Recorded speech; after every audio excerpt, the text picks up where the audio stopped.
उनको सोरवे पनिया लेहला से लोग बुझ जाए कि ये बोले सको बिरहा और हमें तो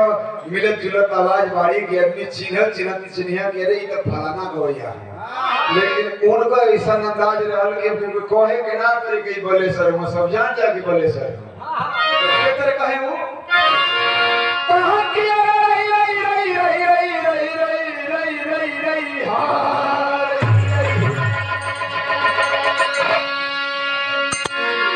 जहां हां कौन ना वो बुझा जा तो ऐसे हाँ करने से आजकल सड़ावा ने कौन सा बात छूट गई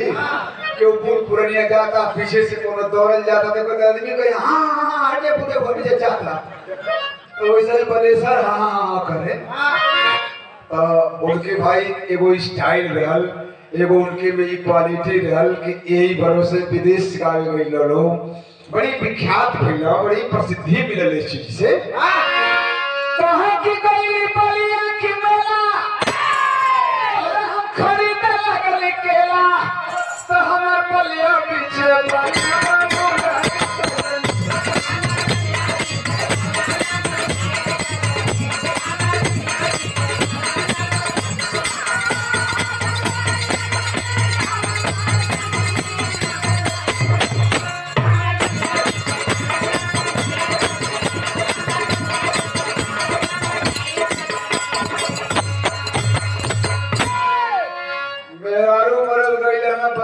मेला तो मर्दे पाक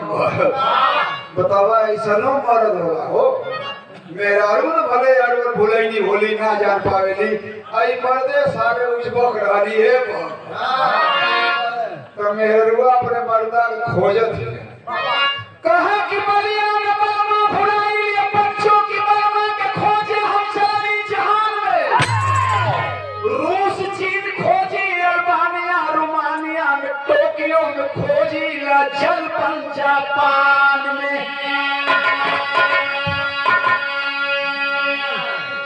बियरम भरसर या जयरामपुर ना जयरामपुर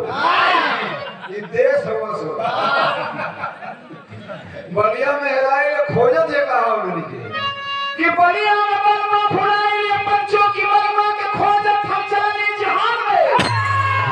रूस चीन खोजी अल्बानिया रोमानिया में टोक्यो में खोजी या जलपन जापान में